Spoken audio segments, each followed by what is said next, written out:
The next speaker is Maître Judith Cohen, who's a graduate from the University of Montreal Law School in 1996, and a member of the Bar of Quebec since 1998. She was afflicted with environmental sensitivities in 2000 and became interested in the legal rights of people afflicted with environmental illness. The presentation is called Legal Perspective on Environmental Sensitivity. Judith Cohen.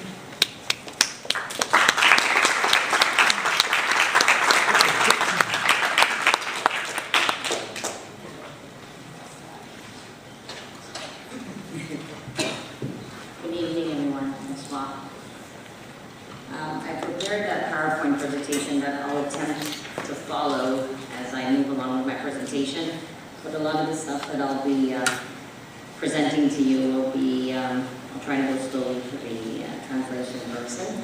I'll be speaking to you from personal experience and from the advice that I have for people who are afflicted with this disease.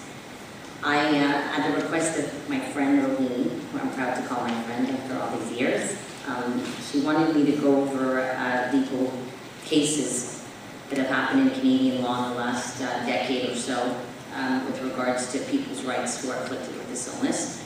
I will move on to the first case that I've chosen for the presentation, and I'll give you a little bit of the facts so you can understand what other people afflicted with this disease have been through or are going through. The Moreau et Commission Scolaire de Val-d'Or contre Commission d'Éducation Professionnelle is a 2002 case, and it's not in the presentation, but this was a chemist who was working in the chemistry lab of the school, and he was manipulating a lot of substances during his work hours. The case is, awfully long, and I'll avoid, being a long and boring presentation, but to make a long story short, the majority of the cases I'll be citing today are at the appeal level, which means that at the first instance, when you're basically a sick person and you're going through the system to get your illness recognized, there's a failure at the first level, which is that you go from doctor to doctor, or you go from different administrative tribunals to try and get your sickness recognized, and it doesn't happen at the first level. In this case right here with Moreau, he's already at the appeal level, which is the Commission d'Éducation Professionnelle. The next level will bring you to the Superior Court of Quebec, which is very, very rarely brought. Very little of these cases get to that level because all of these cases are at an administrative level and they're specialized tribunals. So Moreau was a chemistry lab technician who became very ill.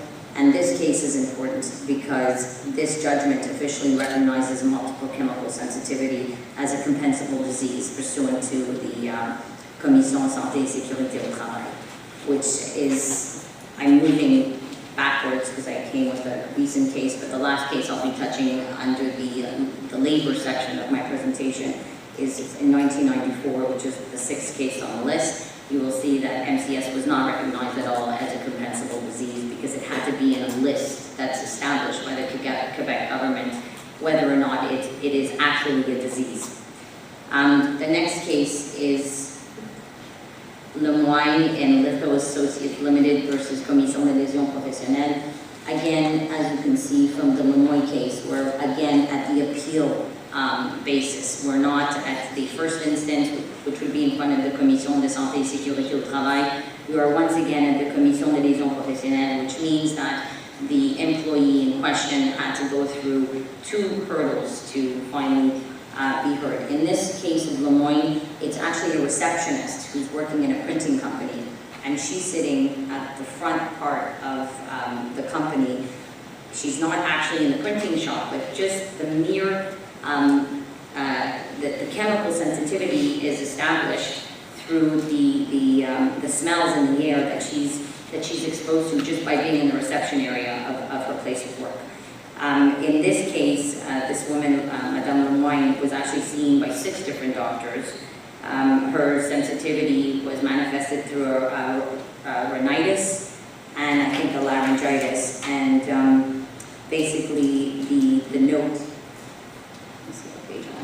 It says the CLP begins to acknowledge that a medical controversy regarding the diagnosis of MCS can no longer justify refusal of the claim, as was the previous practice in the Rolco case. The Rolco case will be the last case I touch upon in the labor section part of my presentation, where Mr. Rolco was, basically told he had psychiatric problems.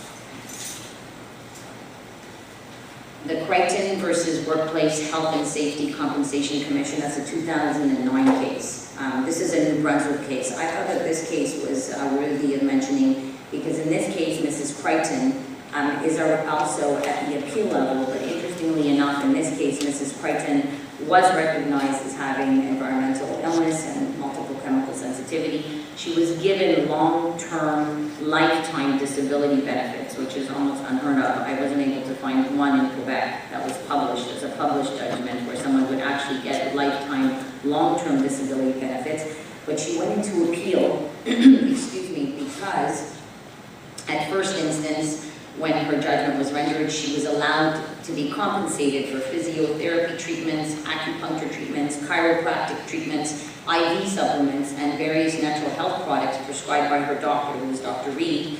But there was a term that was imposed for the treatments. And when the term was expired, Mrs. Crichton wanted those benefits to continue, and she also wanted some lifestyle modifications to be compensated, and so when it was denied, she went into appeal. And unfortunately, in this case, the appeal was denied based on the fact that there's an absence of evidence of medical effectiveness for the continuation of treatment, which is not generally approved. And I'll do a wrap-up at the end of my presentation, but basically, as a short parenthesis at this point, I think the biggest challenge to anybody who's sick is first and foremost to get better, of course, because that's the most important thing. If you're sick, you can't do anything. But to get your legal rights recognized, you're really not going anywhere without the help of physicians, because legally that's the only thing that's going to be recognized. If you don't have doctors that are backing you up, if you don't have doctors that are writing reports for you and who are actually recognizing the fact that you're sick, you will not have any legal case that will be able to be presentable before any court, whether it's an administrative tribunal or a higher instance court. Really the onus lies with the employee to help themselves, but without the medical community to help them, they're not going anywhere with their legal case. And unfortunately, from the Crichton case, what I thought was interesting is that she did get long-term disability, which is an amazing thing because she's actually getting a salary, but the treatments were not recognized as being medically sound.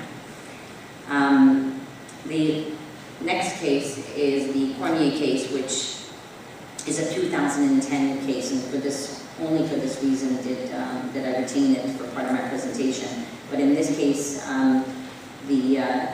again, it was an appeal decision of the Workers' Compensation Appeal Tribunal, which awarded compensation to the respondent.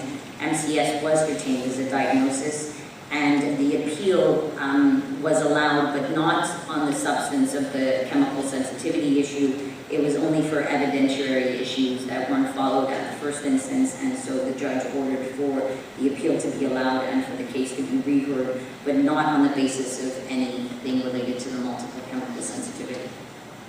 Serigraphy Inc. versus Commission de Lésions Professionnelles. I just outlined again, there were again at the appeal level, which means that there was a failure once again at the first instance with the Commission de Santé et Sécurité au Travail. And Serigraphy is a woman who worked in a t-shirt printing shop.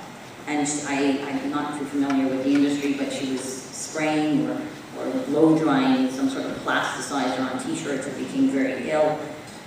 What was interesting about this case is that Serigraphy was the name of the company, sorry, the name of the employee, I don't have it here, but it was a lady. What was interesting in this case is that they found that low levels of solvents upon investigation in the workplace were found, and even though they were within the legal norms, the case was nonetheless retained, and a diagnosis of chemical sensitivity was retained for the employee.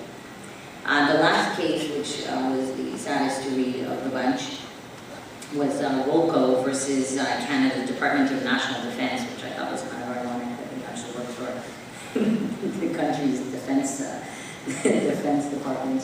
Not that it's a funny issue at all, but it's kind of ironic. He was exposed to a spill of ethylene glycol, which occurred at his